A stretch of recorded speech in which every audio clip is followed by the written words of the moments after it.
What up? I don't really know what I want to talk about. I've had a few ideas in my head, but I feel unprepared right now. But I just wanted to like turn on the camera and see if I could be a little girly right now. One of the things I was gonna talk about is my thoughts on BB25. Now, I love Big Brother. It's probably like my reality TV show. And by that I mean it's the one that I obsess over. And I personally think Big Brother is probably like the actual produced TV show. It's probably the worst one out there. And you know, no hate, except yes, hate Allison Grodner.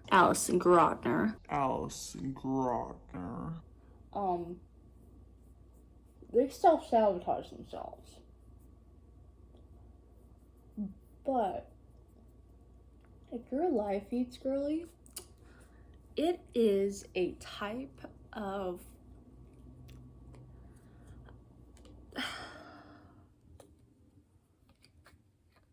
it is just one of the best things you could ever watch. It's one of the best things you could ever watch, honestly, because you're like literally just watching them 24/7 all the time. And so Big Brother 25, you know, start to finish, especially with like the finish line being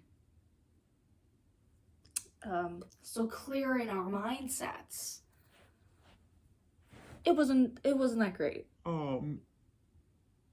I like Jag. I think as a live feeder, I was a little higher on Jag than maybe like most people were. Just in terms of like I just think he seemed like a nice guy, and I don't know, I liked him. With everyone in the top 3, like him, Bowie, and Matt, he was the one I wanted to win the most. I personally did not like Matt very much. Because again, I'm a live feeds girly. And if you know, you know. And just by saying that, if you know, you know, you probably know who my favorite contestants are. I was an America Cory stan. It's just true. They were my everything this summer. They were part of the reason why I got so invested in Big Brother 25. It had been a while since I was really invested in the Big Brother season. Like since becoming like a real adult. With like a job. And all of that.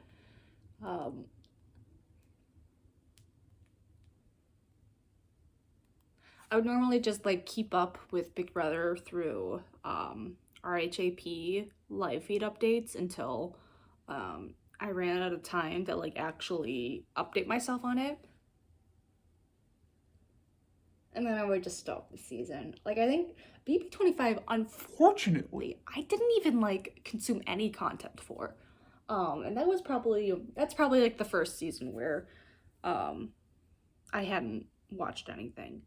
But I had wanted to watch BB25 upon seeing that Suri was on the cast. That was really exciting to me. Because, I mean, it's Suri Fields. That would have been better if I looked at the camera right. It's Suri Fields. I still kind of looked at my phone. Anyway. So I really wanted to watch BB25 going into it. So I was keeping up with Taryn in the live feeds. I was watching the show a little bit. But it's like, quite frankly, it wasn't holding up to what was going on in the live feeds because the first 6 weeks were crazy.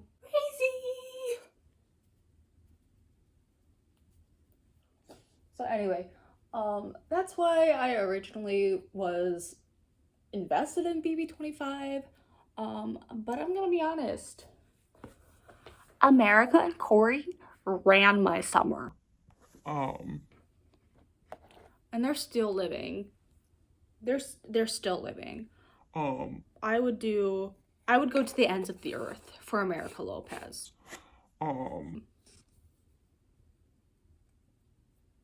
Probably not Cory, but I like Cory too.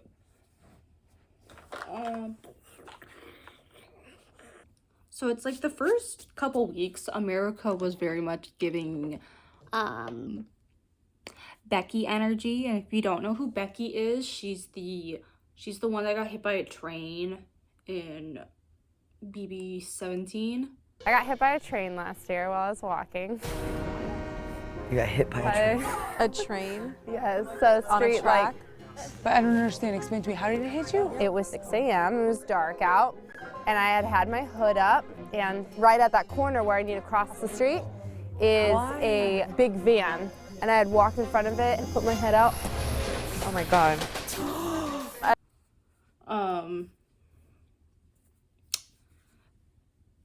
And with Becky energy, I mean, like, she was just kind of absent from the live feeds and from the show.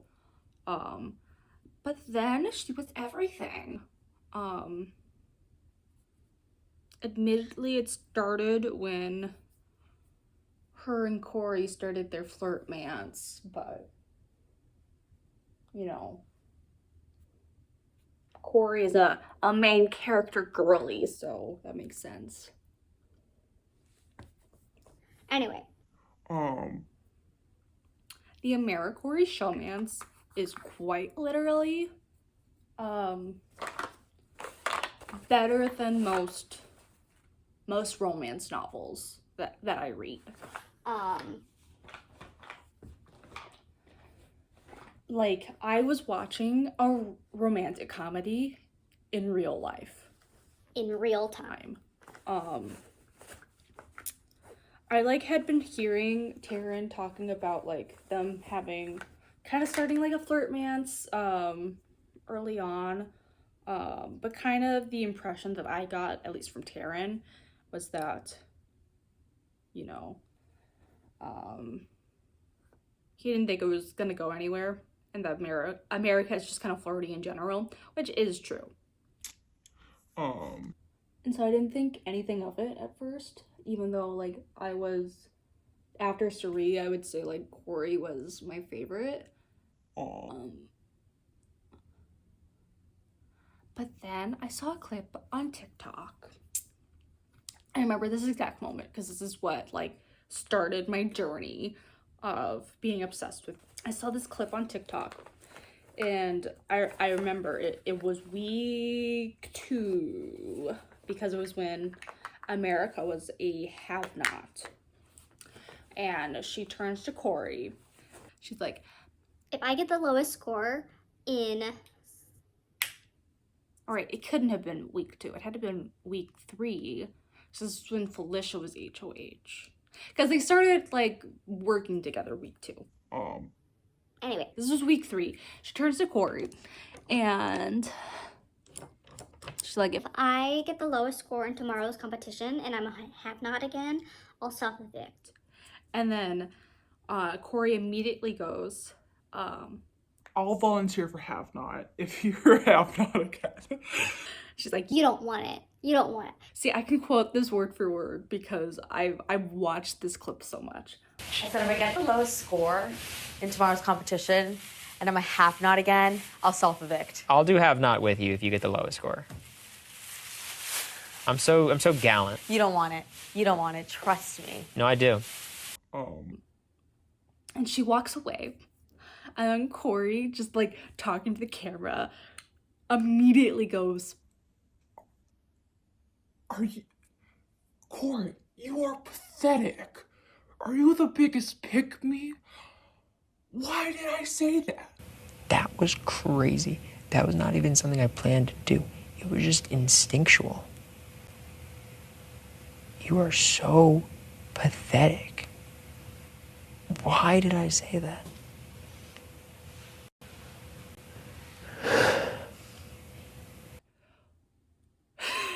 And it's just, he's going on for like a minute or two, just like roasting himself for volunteering as a have-not for America. And I was obsessed. I was obsessed for the moment. Like, they gave such friends to lovers, Slow burn. nerd gets the cheerleader vibes. It was Gorgeous. And so then I started watching all of these like TikTok videos of when they were in like the hammock together just talking. And like the more and more I watched them, I was just like, this is so cute. This is adorable. Rom-coms could never. And you know, everyone was haters. Everyone was haters. They were like, this isn't gonna go anywhere. Cory's not gonna go for it. And you know, admittedly, yes, at first. Cory, I mean, this was part of what made it so good too, was because like Cory was very adamant about not being in a showmance. Like, you could tell he was very much the type that he came in with a plan. Like he had thought of every scenario. The one scenario he didn't think of was getting in a showmance. Like he straight up said to Izzy, My soulmate could be in this house, and I will not kiss her. What you have to understand about me is like, my soulmate could be in this house, and I will not kiss them. I know, and I know that about you. so everyone was saying it wasn't gonna happen. It wasn't gonna happen. They're just flirting. Maybe outside the house something would happen.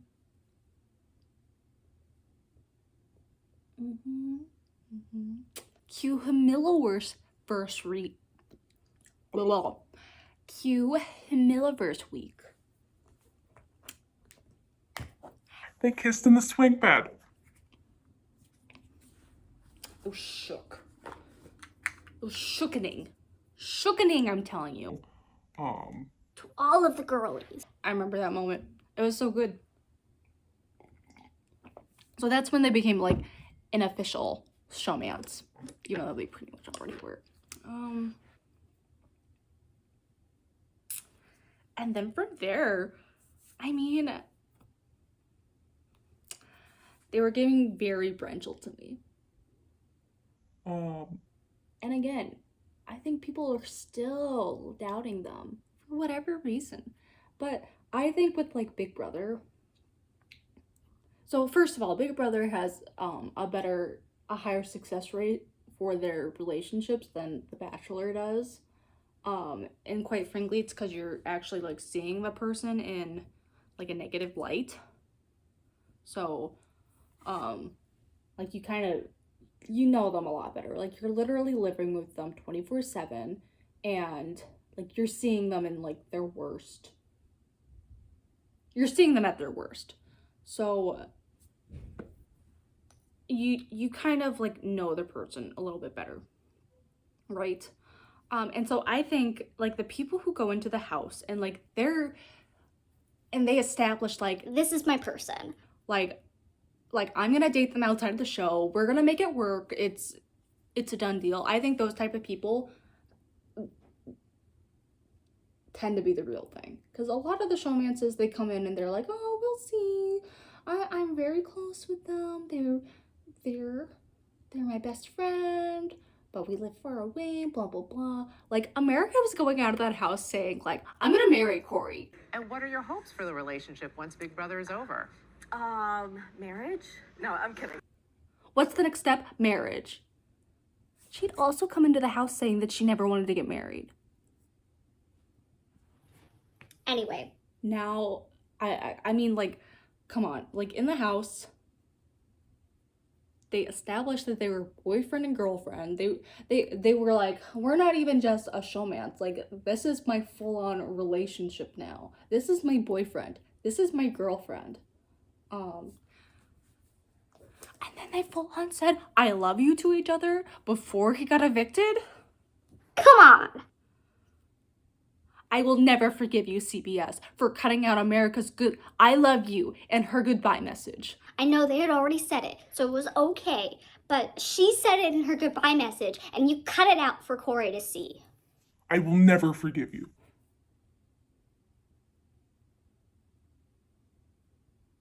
So, anyway. So, and now, then they came out of the house. Immediately, America is at Thanksgiving with Cory. Cory goes to Christmas with America in Texas. And then she full on found an apartment in Tennessee to live there while he finishes college at Vanderbilt. Like, she used to live in New York. That's where all her stuff is still.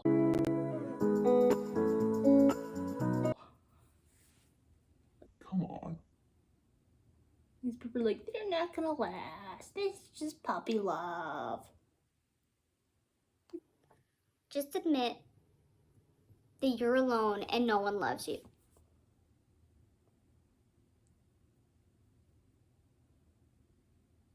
Anyway, this is all just to say, I'm not one of the crazies on Twitter. Don't worry. I do lurk on Twitter, but I don't post on Twitter. So that's where... That's how I know all this. Because I'm too scared to post on Twitter. I have to be honest though, I had to mute some people on Twitter because it was like actually making me angry, some of the comments people were saying about America. Which is pathetic.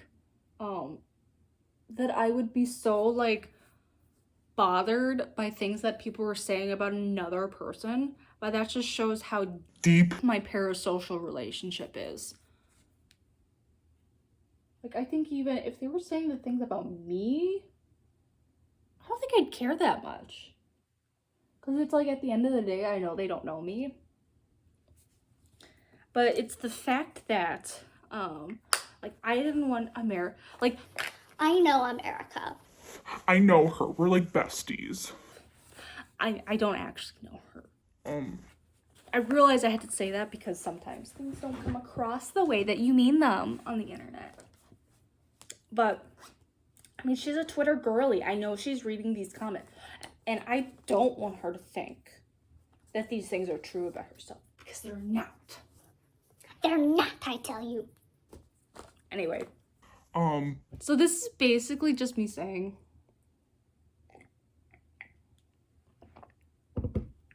I have never been such a fan of a Big Brother contestant than I have been with America Lopez. And Cory, quite frankly. Like, they are very clearly, like, my number one and number two favorite house guests, and I've seen every season. So I've been watching the live feed since, like, season 17. So quite literally, like, almost 10 years. I've been watching, like, live feeds. And I've seen every season of the show besides season 1, obviously. I also skipped 9. Ow.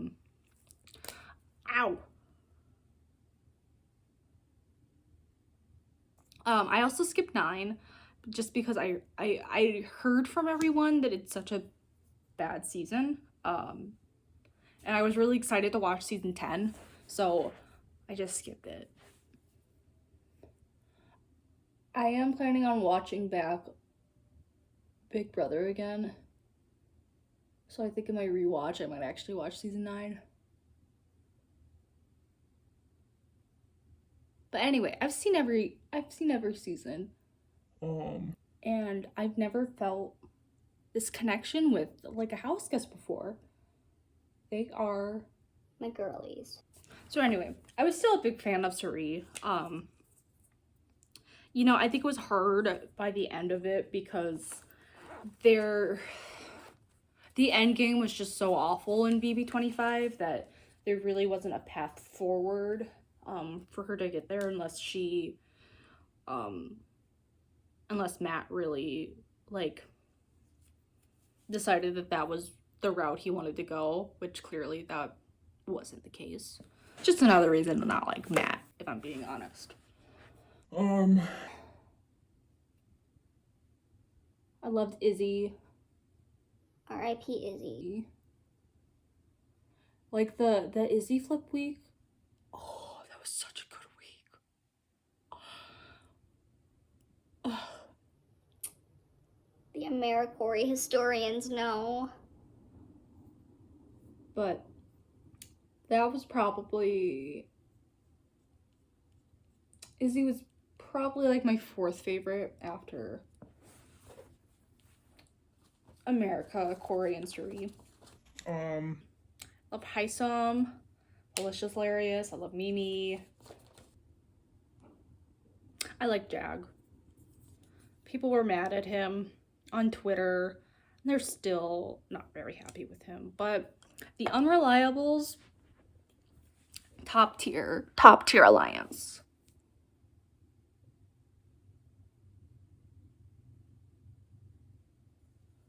My top tier alliance. I mean, they didn't do anything, but I just think they're really funny together.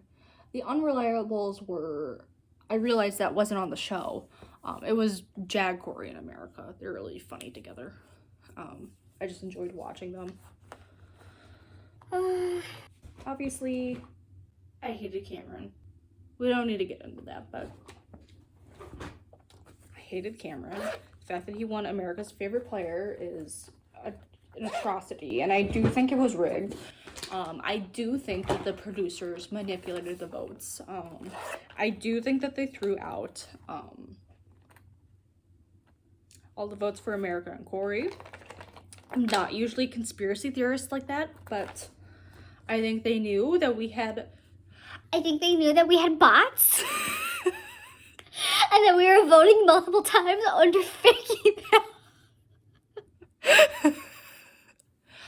And they used that to justify getting rid of all of their votes. So I think they really would have been in the top 3. But they threw all those out. See, I can't even, like, I'm laughing while I say it, but I do kind of believe it. Anyway, regardless, they split the vote, so, like, really, who won? Also, not that it matters how much social media traction you get, but, like, American Cory don't have the most followers, but if you look at their, like, the amount of likes that they get on their posts compared to the other BB25 contestants, like, they get, like, twice, if not, like, they get more likes on their posts than all the other people. And so, to me, that just shows that, like, people were actually fans of them. And, like, they don't just have bots as their followers. Anyway, thank you for coming to my TED Talk, and thank you for listening to the hyperfixation that I've had since August. Every once in a while, it's been dying down a little bit, but yesterday America was on Cory's stream playing Goose Goose Duck, and, you know, every time I get an inkling of one of them, I'm just like, hyperfixation's still strong. Anyway, bye!